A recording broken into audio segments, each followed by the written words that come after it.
start. All Kind right. of. I'm going to mute myself. Good luck, guys. Thank you.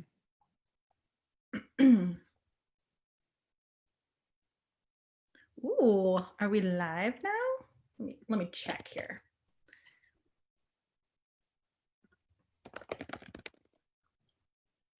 Yes. Cool. All right. Hi, Amy. Hi, how are Thank you? for joining me today. Of course. Happy to. So this is really exciting because we've talked before, and maybe some people who are watching the Facebook Live right now remember your first visit to Film Streams with your film Half the Picture. And I think we had like a really great discussion afterwards. So to begin today, we're all gonna just be on the same level that we've already seen your film and already taken part in that conversation. Because I think I sent you some of the questions that I had, and a lot of them are about like our current moment. Yeah. And kind of a lot has changed, since you made your film, and even within like the last few months of what we know, about filmmaking generally. So the first place I want to start is a question about yourself, because there's so much talk, about people feeling the pressure to be really productive during this self-isolation period, right? Yeah. This is the time when you write your great American novel, where you make the great American movie. Have you felt that pressure for yourself? Sure. Yeah. But I don't know that I've turned it into, the great screenplay that's sitting in my mind. Yeah, I mean, I think a lot of people have been feeling that. I certainly have been, but this is such a crazy time. And I kind of feel like I have been working on some creative projects, but at the same time, I feel like it's so rare that the universe hands you, for better or for worse. Obviously, there's a lot of sickness, illness, death, crisis, financial anxiety that's going on right now. But it is also kind of the flip side of that is it's offering us an opportunity to stop and take a breath. And, we are not our output and we are not our productivity. We are who we are as human beings and living our lives. So I think,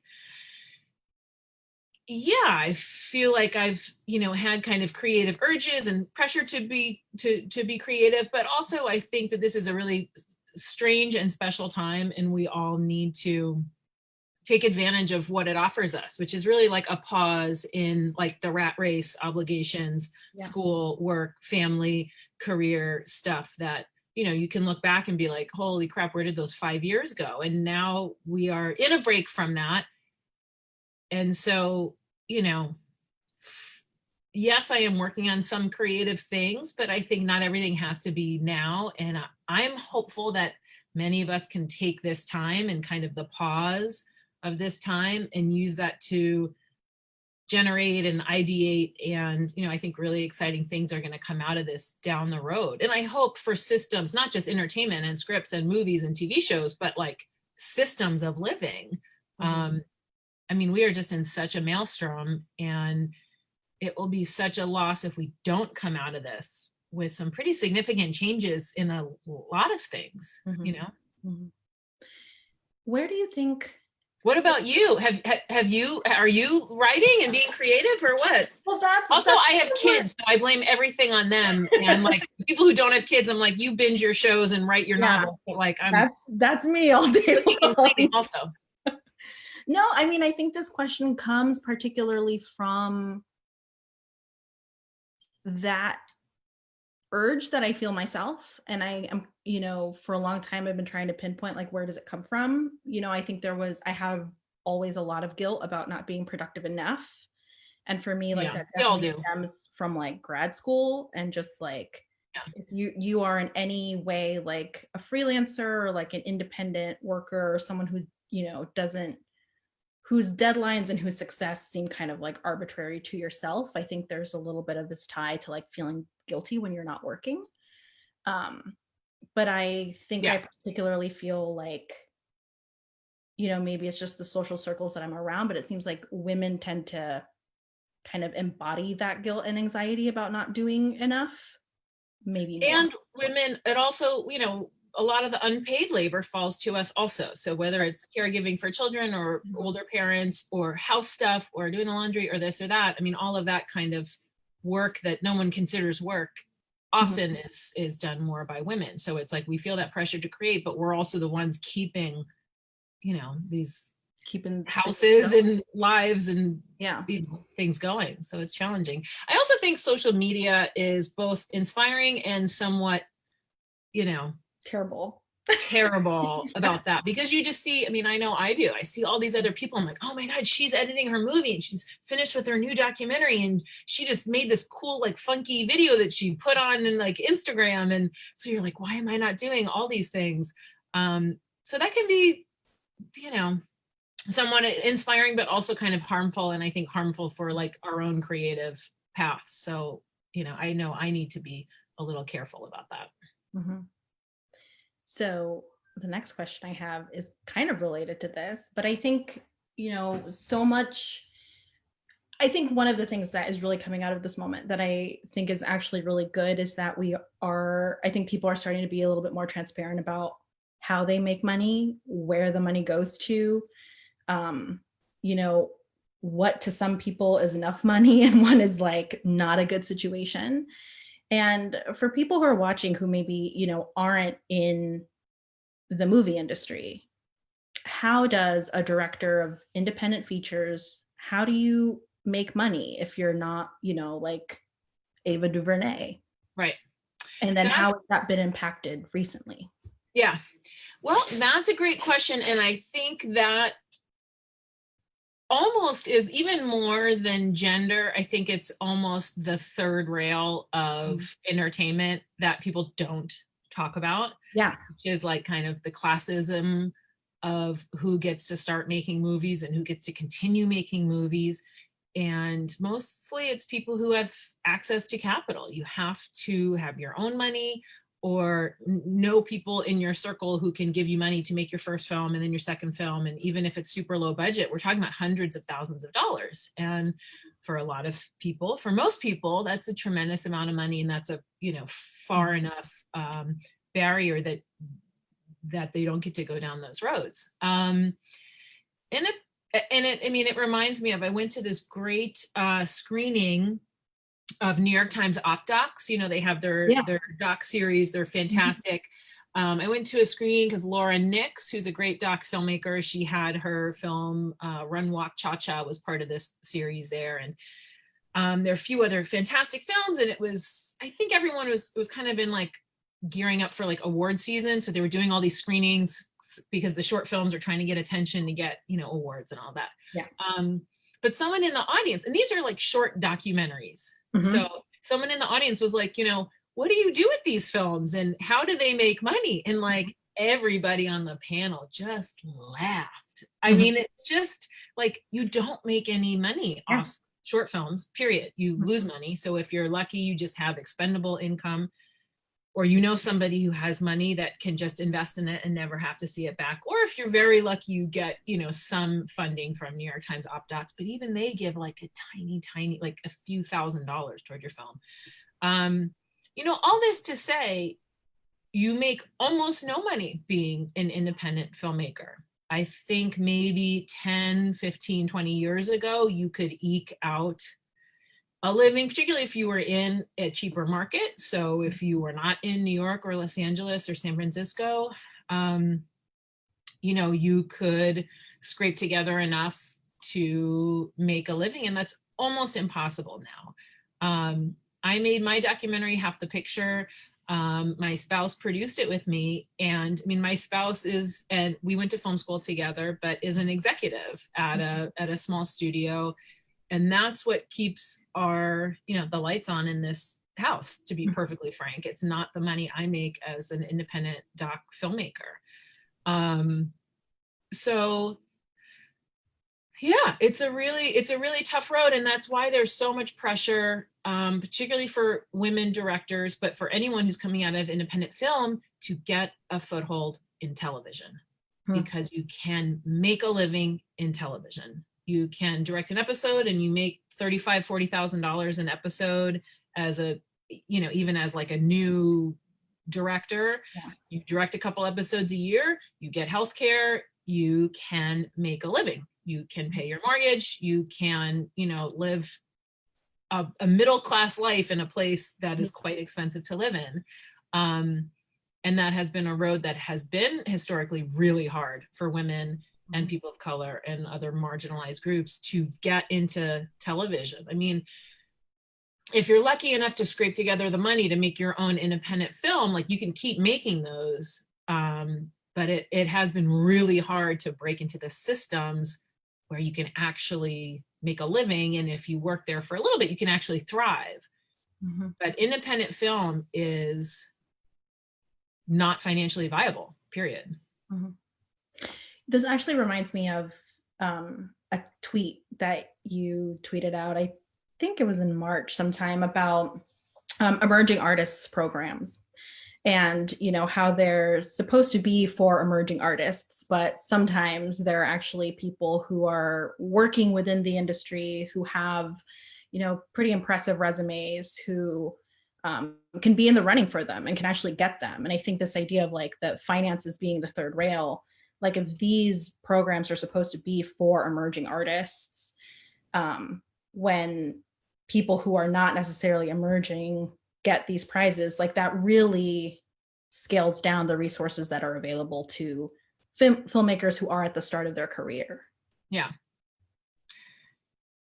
Well, I mean, there were a couple pretty crazy examples of that. And I would say most of these programs, so whether you're talking about, you know, Film Independent or Sundance Labs or screenwriting contests that are established, I mean, most of these programs, I mean, they do amazing work. So I need to shout them out and say, I have friends, women who we interviewed in Half the Picture, you know, have huge debts of gratitude to a lot of these programs, because you can get into these fellowships, you workshop your script, you have mentors, you can get connected to financiers. I mean, these programs are really incredible for so many emerging artists. So, you know, I have to just shout that out. But I would say in just like the past couple months, there were a few insane examples of people who were already like at the top pyramids of Hollywood, who had gotten, you know, one, I mean, whatever, I'll just say, but it's like, you know, Shia LaBeouf, who's an actor who I personally like a lot. I think he's wacky and vulnerable and brave. And his work is very good. Yeah.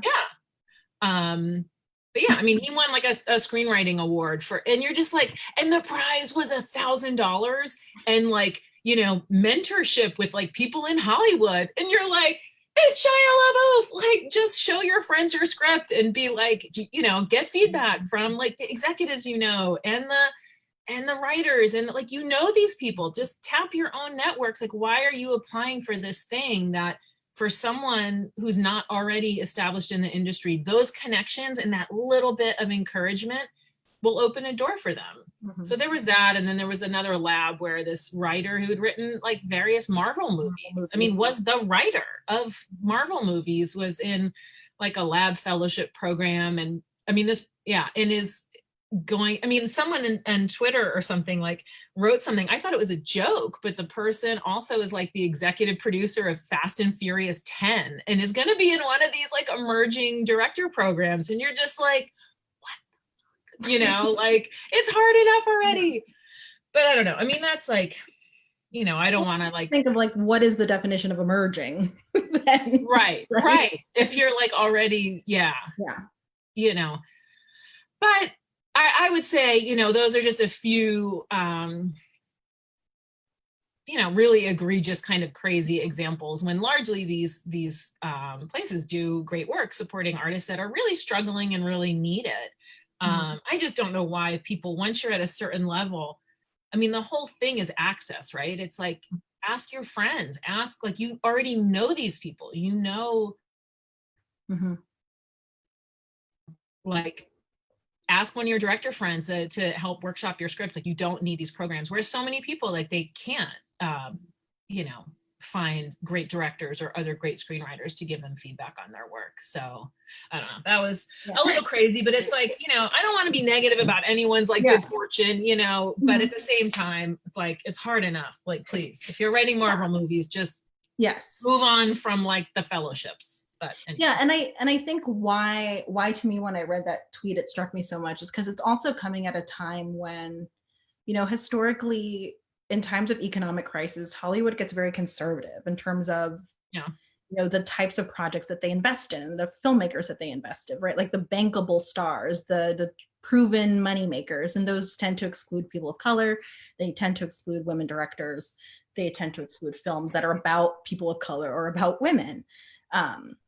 So I guess to me, it's just, you know, and tell me if you share this like concern that Hollywood after coronavirus, like the small steps that we've made towards gender parity, which have been very small and have really only been in the last year, in terms of the movement of those numbers, that will be lost because Hollywood's just going to want to make only Marvel movies for like the next 10, 15 years. I mean, you kind of wonder how it can get worse, because that is really all that Hollywood has been making anyway. You know, there's been, you know, many smart people have written about how the mid-budget film is just not made anymore. It's kind of lost. So whether it's romantic comedies or kind of more like adult character-based dramas, like Hollywood just doesn't make those films anymore. But yeah, I think, you know, I share, and I think a lot of people share your concern that it's like, whereas studios have not been, you know, particularly struggling the last few years, they are in like crisis mode. They are in survival mode now. And so, of course, I mean, they're going to be even more conservative about what they finance, about what they make, because they are desperate for survival. But, you know, I feel like, as we've seen, I don't know. I mean, in some ways it's hard to argue. It's like those Marvel movies, and I mean, they make $1 billion. So in some ways they've been following the path that makes sense for them financially. I think it's a loss for the culture, because those films just, I mean, and I don't mind them, you know, I like Marvel movies-ish. But they just suck up so much cultural air that there's just not room for any other expression. And that's what's scary. And yeah, I don't know. I mean, we're all going to see, but I think, yeah, I mean, studios and networks and production companies are going to be fighting for their own survival in the next year or two. And it will be very interesting to see what they make. But, you know, as we've also seen, it's like there's both the huge Marvel movies who make $1 billion, but people are also hungry for interesting new stories that they haven't seen before. So you also have, you know, Jordan Peele and, you know, just all different kinds of like cool, interesting voices that are exploding and blowing up. And like audiences are there for that content too. So I hope, you know, these places remember that. Yeah. Yeah, and I think I really liked your phrase of like the franchise film particularly as sucking up cultural air, because I think, you know, I understand. I mean, I watch these movies, so I understand why people enjoy them. But I think when we think about like what percentage of studio budgets goes to making these films and which ones support like interesting creative work, you know, that maybe has a more singular vision, right? That doesn't have an entire like corporation and a litany of like lawyers like telling you like what you can do with the world of that film. Right. Like, I think that's where the imbalance is. You can see how that can be really detrimental, right? Like any kind of one art tamps down on diversity of art. Yeah. And I think it was really interesting. I mean, I don't know exactly where I land on it, but, you know, I don't know, 6 months ago, there was the whole Scorsese verse Marvel movies thing. And it was, you know, him saying that Marvel movies aren't cinema, they're rides. And, you know, I don't know that I'm like fully on board with that, but I think just thinking about that as a thought exercise is really interesting. I mean, there's never really anything at stake. There's never, you know, we all know where things are going to go, and you know that's fine for us for one part of, you know, viewing experience. But if that's all that we see really, and especially if you don't have great theaters, you know, like you guys do in Omaha, art house theaters and just theaters that show interesting different kinds of films, like in a lot of places in America, that's all you see. You see the same 6 films are on every screen. Yeah.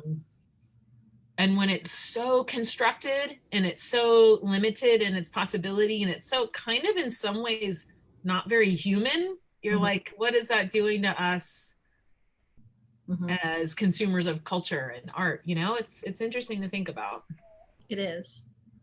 So this is kind of like related to that. So as part of, you know, in the last few months, maybe the last year or so, there have been a litany of like the future of the cinema, the future of theater, the future of movies, right? Which is comes down to Scorsese versus Marvel, which comes down to, you know, streaming versus theaters, all this stuff. Right. There's a little clip from Lulu Wang that I thought was really interesting.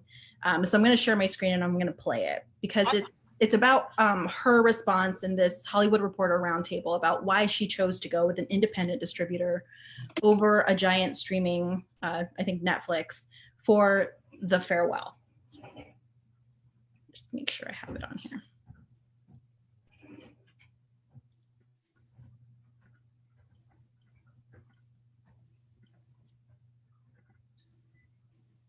And then, Can I just say, because I have a slightly different perspective on the streaming versus, you know, independent studios, not even the big studios. You know, I'll just say, to be totally honest, I would not be at this table if it wasn't for our small independent studio, because we got an offer at Sundance from A24 and also got a much larger double offer from a large streaming platform. And you know, the financiers and producers, of course, were like, are you crazy? We have to take this bigger deal.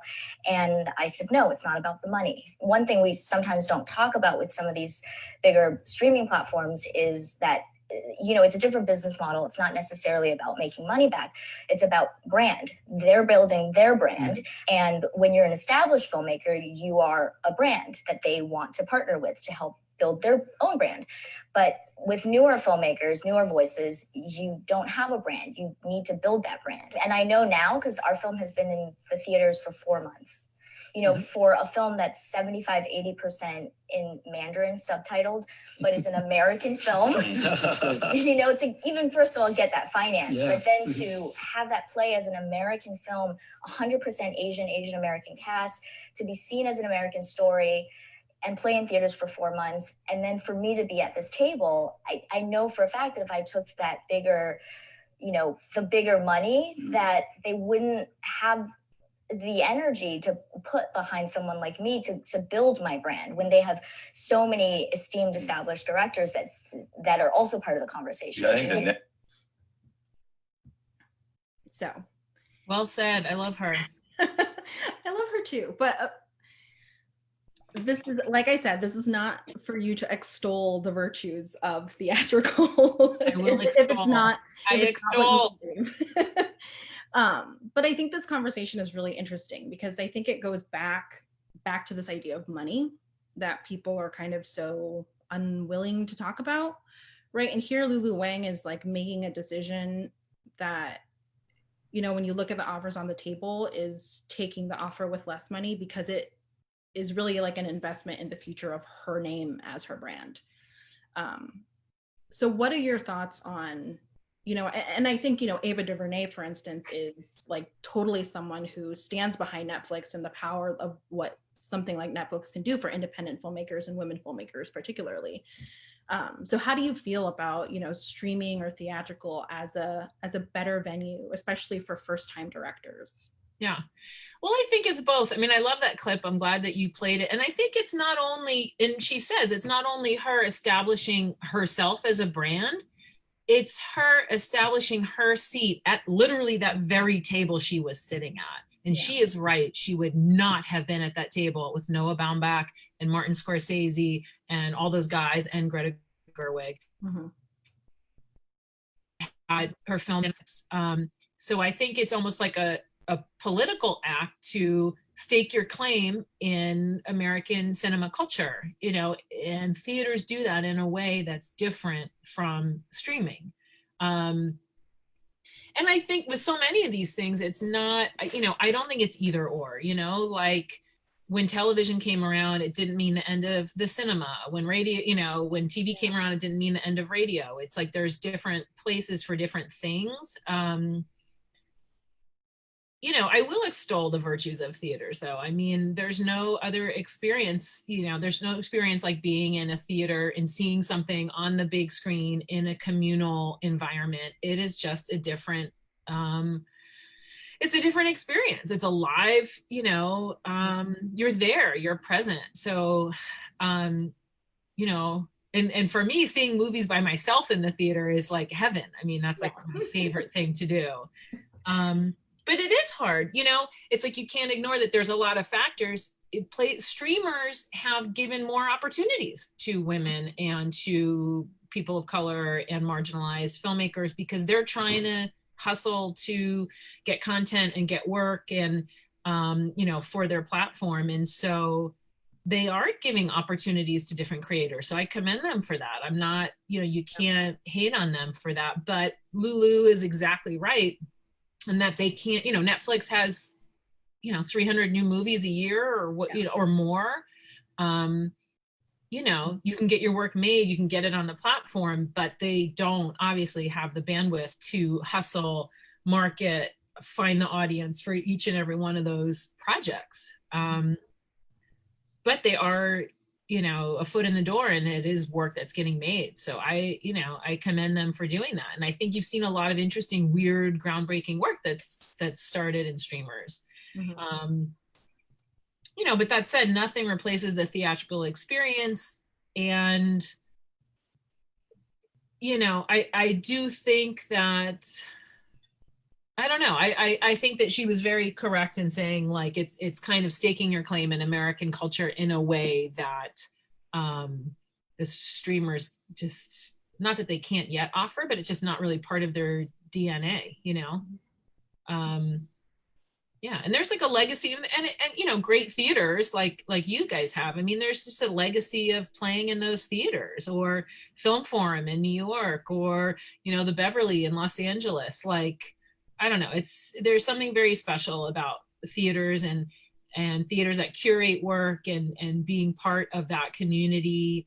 You know, it does go to community building, and, you know, and so that's something that's special that streamers don't offer. You know, that said, a lot of us are broke and stuck at home, and so it's easier to, you know, to stream things sometimes and go out. So, but, you know, I think there's space for everyone. We just gotta make sure we support our local theater so that that experience is available.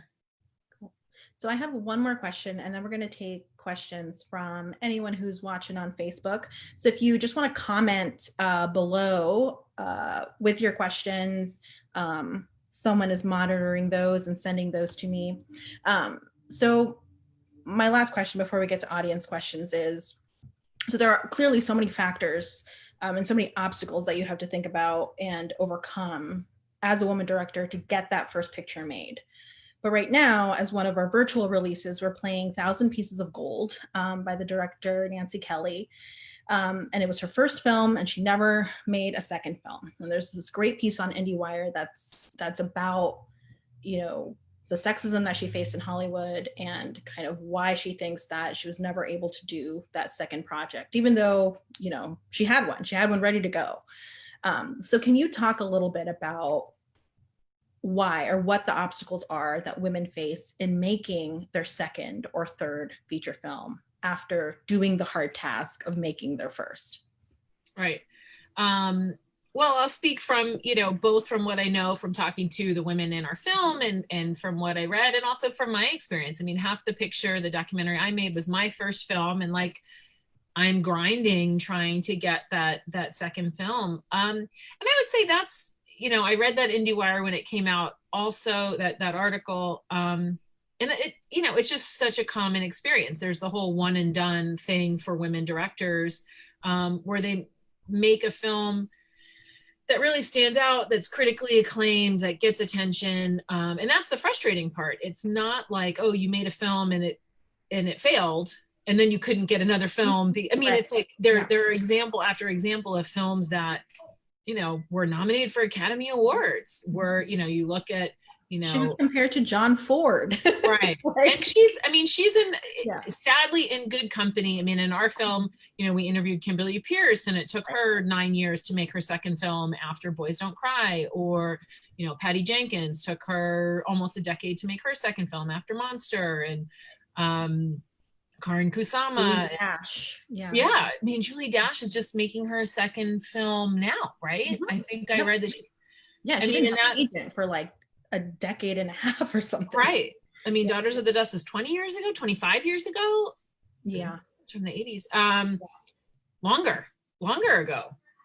I feel like my math is really embarrassing, but and these are films, like all those films that we just rattled off are like, had a huge cultural impact. They were just amazing, astonishing, artistic and creative feats that were recognized as such. And those directors still didn't get a job offer after that, or they didn't get their next film financed. And that's the thing that's frustrating, is that I think, in talking about the issue about women directors, I think a lot of people go like, well, it's not Hollywood's job to like give jobs to whoever wants it. This is a business. If films don't make money, they're not gonna like finance them.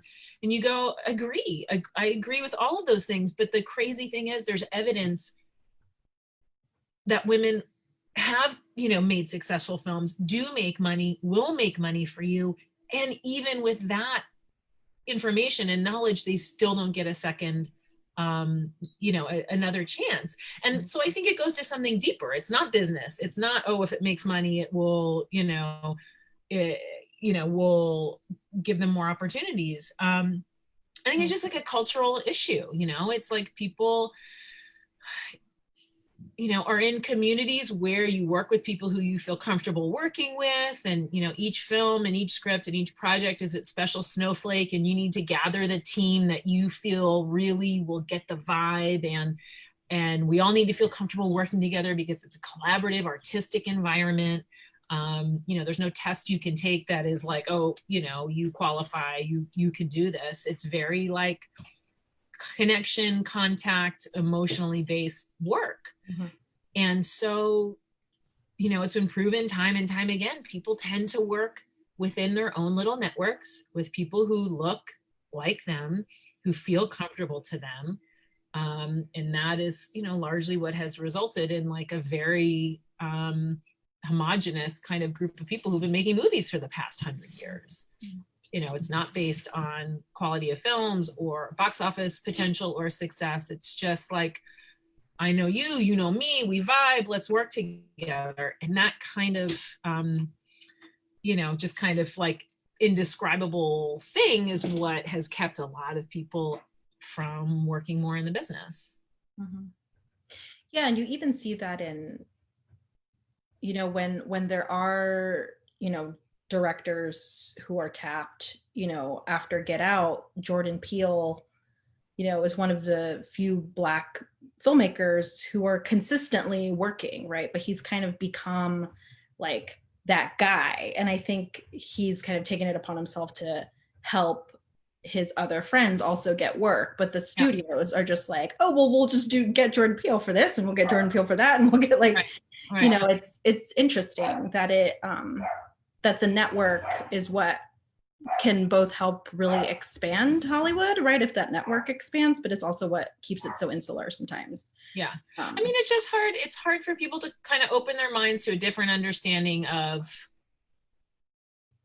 what a director looks like at a very base level, which is so lizard brain and silly. But, like Ava DuVernay in our film talks about, with her film I Will Follow, with Middle of Nowhere, she won the Best Director award at Sundance.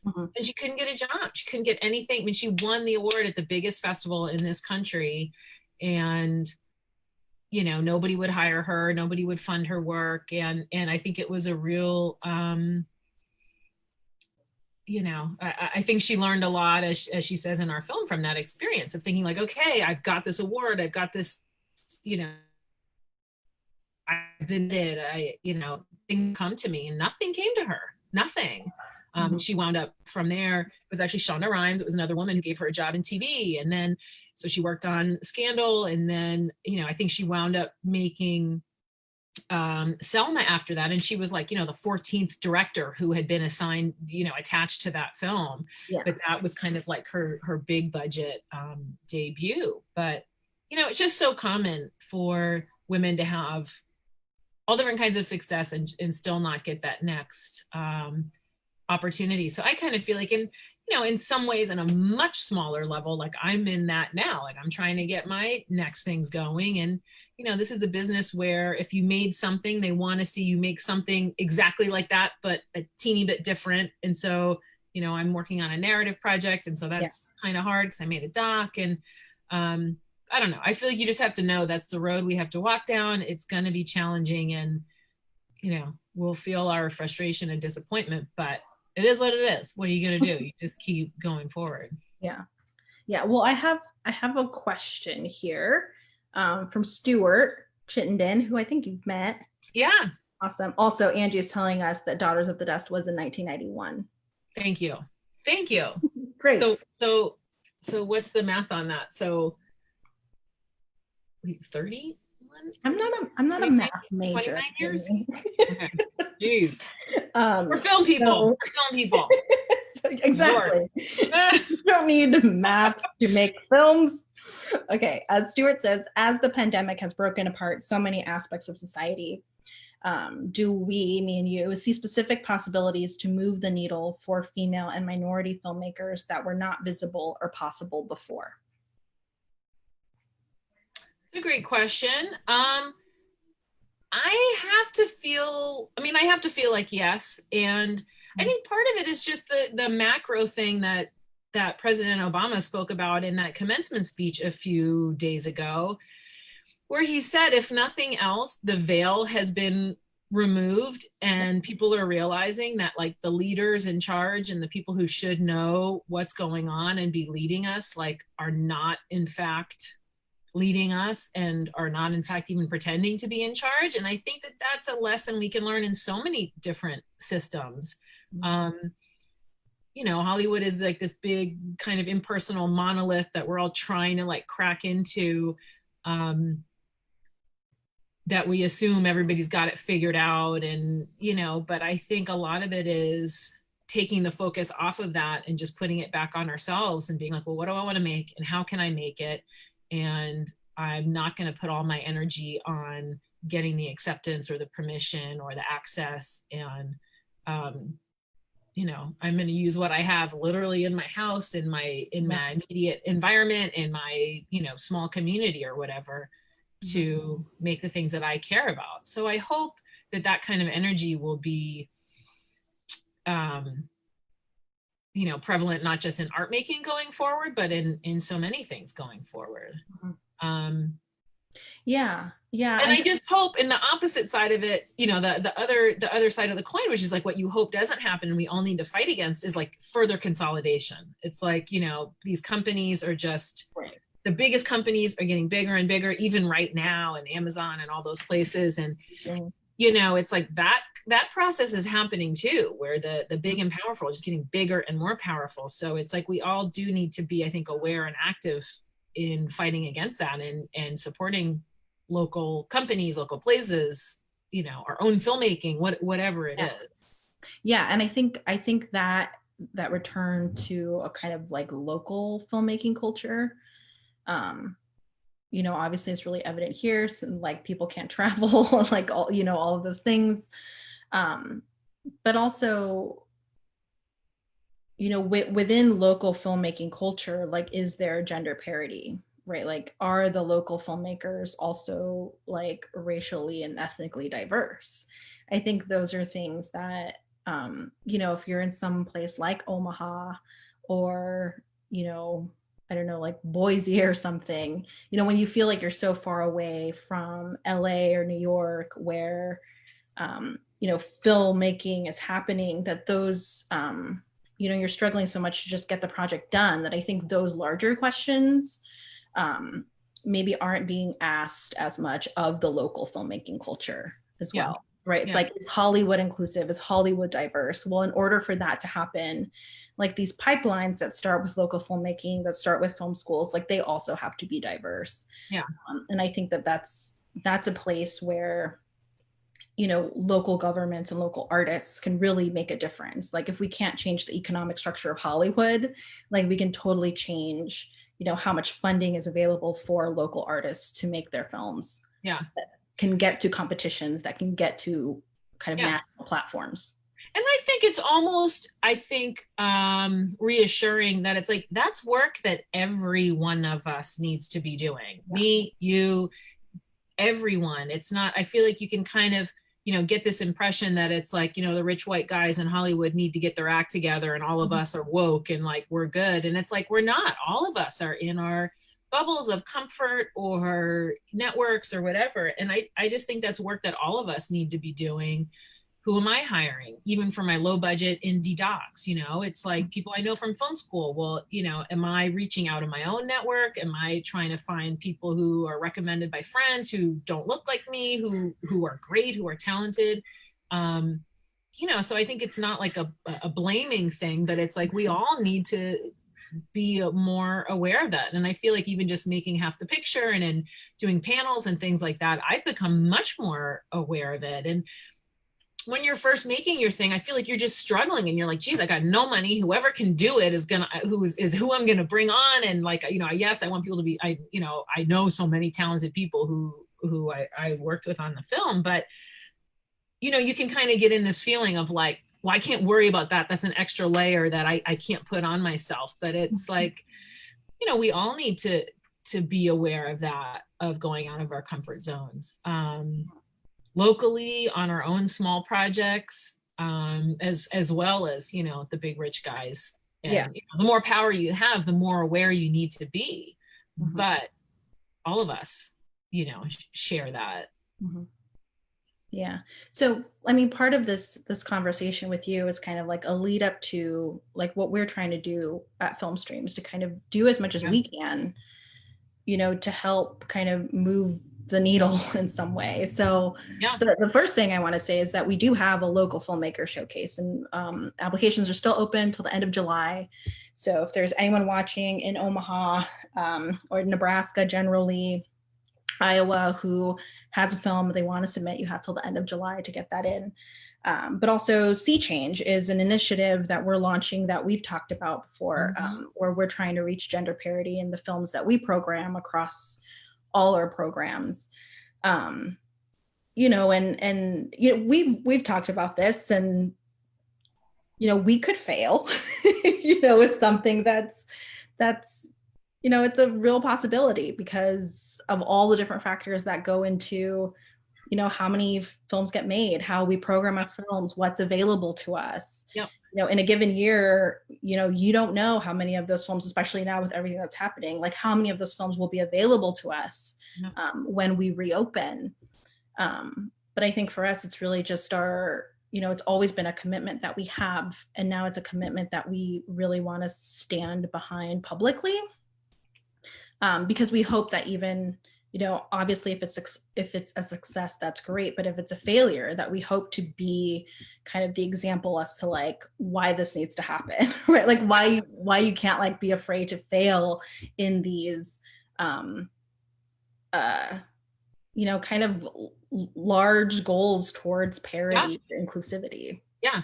Absolutely. I think you guys are amazing. And if everyone has not seen the Sea Change little video that you guys made, it's fantastic. I love it. It's coming up. You got a sneak preview. Oh, I did? Okay. It's great animation, great information, just like beautifully crafted and put together. But I feel like the commitment that you guys made of saying, programming 50% women directed films, like that is such a bold initiative. And that is really hard because 50% of films are not being made by women. And so you have a smaller pool of films you're pulling from. And I know, there's all the things with exhibition. It's like, well, it depends on where it premieres and if it, different places can get the films or not get the films for different reasons. And but I so commend that. I mean, it's like bold action, it's a bold initiative, and I think you have a great attitude either way. Like if it gets more, you know, eyeballs on these films that might not otherwise be seen, or, you know, might have been seen because they're just amazing, fantastic films that everybody's writing about and talking about. That's a great thing. And even if, you know, the initiative doesn't quite work how you want it, it's like you get information about it. And, you know, I just feel like you can't be afraid to be bold in what you're trying to do in the world. And you guys are such an amazing example of that. And no matter what happens with it, it's, you know, it's really inspiring, and it's kind of like what needs to happen right now in a lot of different places. And I would say, I would not, you know, I think you guys have a lot of very strong female leadership, like, you know, at film streams, and that's part of why it happened. You know, it's like you need different people in positions of power to say this is a priority, not just a priority, but we are going to, you know, make a plan, and we are going to have a commitment, and we are going to take bold action, not just talk about it. And, you know, the fact that you guys are doing it, I think is incredible. And, you know, I'm not surprised that it's a lot of, you know, the strong women at your organization that made sure that it happened. Yeah. Well, and that's not everywhere. It's not most places. Yeah. There's another question for you, Amy. What inspires you during this time of self-isolation and social distancing? How do you continue to stay motivated or keep your mind in its creative element? I feel like I'm still trying to answer that question. I mean, a couple things, like, I don't know. I would say I'm lucky in that we've all been healthy, and we certainly have friends who have been affected by coronavirus. So again, it's like, I don't want to be like, oh, there's a, you know, great silver lining or anything, because like we wouldn't want this situation to be happening if we could, you know, if we could choose. But I think there's something really special about this time, about just slowing down and being like, what is necessary and what is not necessary. And that is just a question that none of us really ask most of the time, because you get up and you got to get the kids to school, and you got your job and this and that. You got to, like, we just are so scheduled, and you don't think like, well, do I really need to be doing that? Do I want to do that? Does it feed me in some way? So I think just being in this time has been an opportunity for reflection that I actually really appreciate. I've been watching a little bit of stuff, but honestly, I'm jealous of people who have been like binging, you know, a lot of shows. It's like, I have two kids who are, you know, at work on their computers, like right next to me over here. They're 7 and 10. And, you know, by the end of the day, often I'm really tired. Yeah. But there's some things that I've been watching. I've been reading Jill Soloway's book, She Wants It, that talks about creating transparent and creative personal challenges that she went through at that time in her life. And that's been really interesting. And she's very revealing and vulnerable in that. But I would say also, I mean, I guess the last thing I would say is that I always have to remember is that work begets work. And so much of it is just habit. And I'm actually terrible about that. I'm terrible about finding time to write. And I have such admiration for people who are like, I get up at 6 a.m. and I write for an hour. I'm like, who are you? But, you know, I had this like short video that I did for SAG, the Screen Actors Guild. It's like, they have this series called Storyline Online. It's celebrities reading children's books that then, you know, they animate part of the book. And I directed one for them with Angela Bassett reading the book. So that was like so awesome. She's incredible. The book is called Trombone Shorty, and that just came out like 2 days ago. It's online if anyone wants to check it out.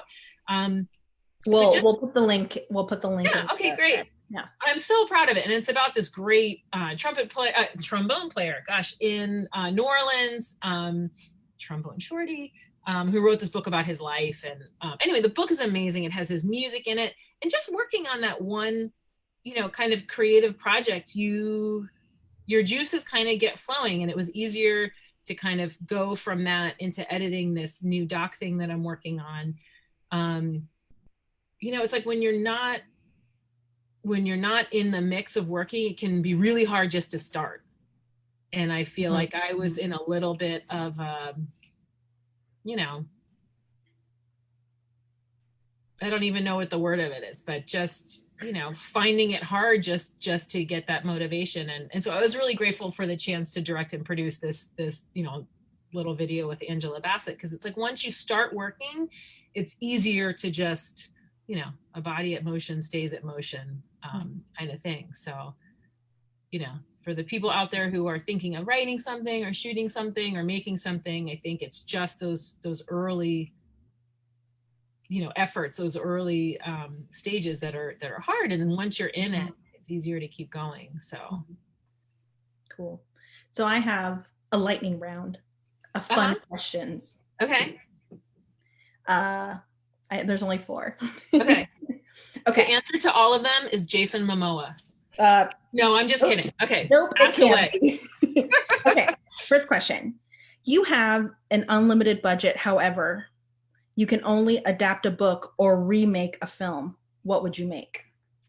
Okay, you actually sent these to me ahead of time and I looked at them really quickly and now I'm feeling like I should have like really done a lot of homework. Okay, well the first thing that came to mind is Pippi Longstocking, which is a series of books that like the original ones that I've read with my kids that just has the most, you know, wonderful, badass kind of also heroine who I feel like it's just criminal who that, you know, there have been like Pippi Longstocking movies, but you know, I feel like if that was a boy character, there would just be like 8 jillion versions of them. And there isn't a recent or a good one for her. Yeah. So I would say Pippi. Okay. Pippi.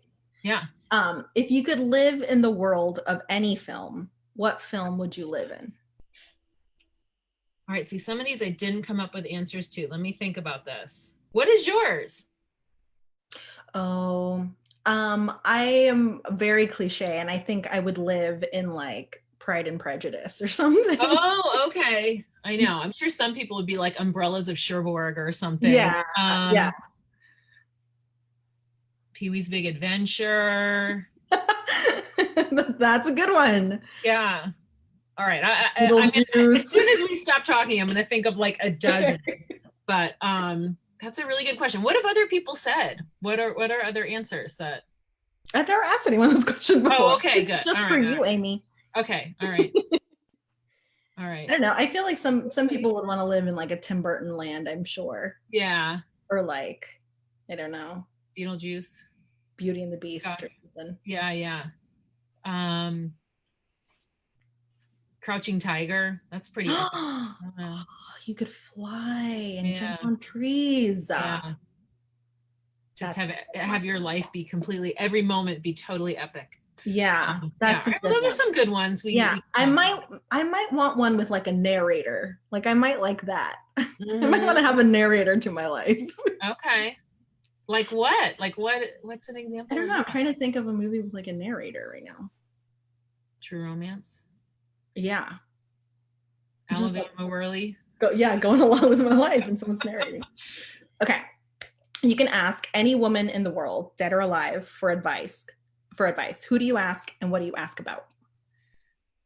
Well, I mean, I would say if it's about, this is like so cliche and such an easy answer. If it's about like film or entertainment or like business or whatever, it's Ava DuVernay hands down, because I feel like she just, you know, she has more hours in the day than everybody else.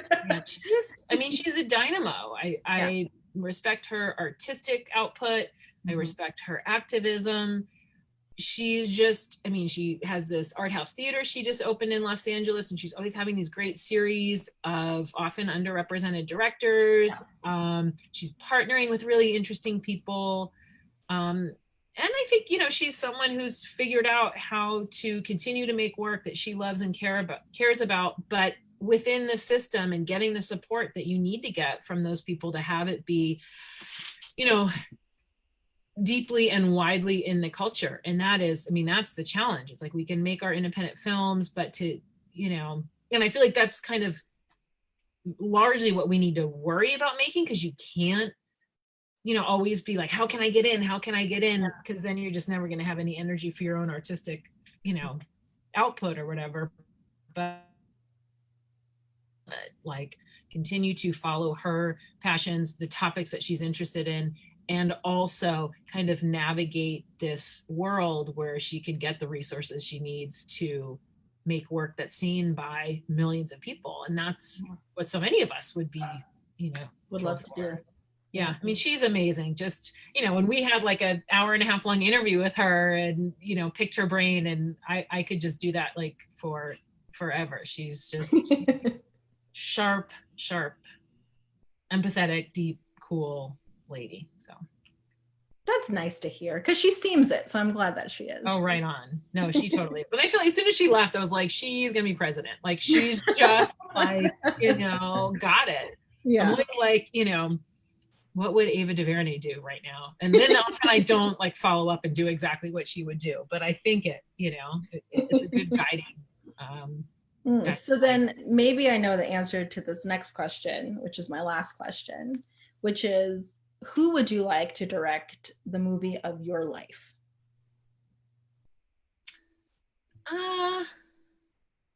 See, you sent me all these questions and I really should have done a little bit more digging and research. Yeah, but that's what's fun. It's because it's like what comes to mind. That's the truest answer, Amy. Yeah. Okay, well, I'm leaving it all for the moment. I